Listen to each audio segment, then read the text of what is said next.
Hi hello friends, அனைவருக்கும் வணக்கம். இந்த வீடியோவில் நம்ம என்ன பார்க்க போகிறோன்னா, பூ வாங்கினோம்னா அது ரொம்ப நாள் வரைக்கும் நல்லா ஃப்ரெஷ்ஷாகவே எப்படி வச்சுக்கலான்னு பார்க்கலாம்.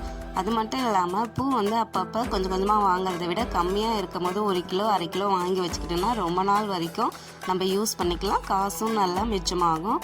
இது எப்படி தனித்தனியாக நம்ம வச்சுக்கலான்னா, ஃபஸ்ட்டு பூவில் ஈரம் இல்லாமல் வச்சுக்கோங்க. அது மாதிரி கொஞ்சம் வாடாமல் இருக்கிற பூவும் நல்லா ஃப்ரெஷ்ஷாக இருக்கிற பூவு, நல்லா கொஞ்சம் பூச்சி வச்சுக்கிற பூவெலாம் தனித்தனியாக பிரித்து வச்சுக்கோங்க. இங்கே பாருங்கள், நல்லா ஃப்ரெஷ்ஷாக இருக்கிற பூவெலாம் தனித்தனியாக பிரித்து எடுத்துக்கிட்டேன்.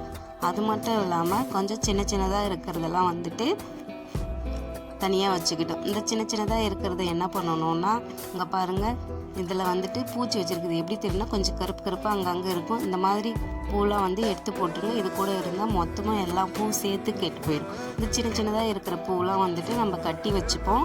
அது மட்டும் இல்லாமல் இது உடனே அடுத்தடுத்த நாள் நம்ம கோவிலுக்கு போனாலும் சரி, வீட்டில் இருந்தாலும் சரி, இதை நம்ம கட் பண்ணி வச்சுக்கலாம். இப்போ ஃப்ரெஷ்ஷாக நல்லா பெருசு பெருசாக இருக்கிற பூவெலாம் நம்ம சாமி படத்தில் ஒன்று ஒன்று வைப்போம் இல்லையா, அதை தனியாக வச்சுக்கலாம்.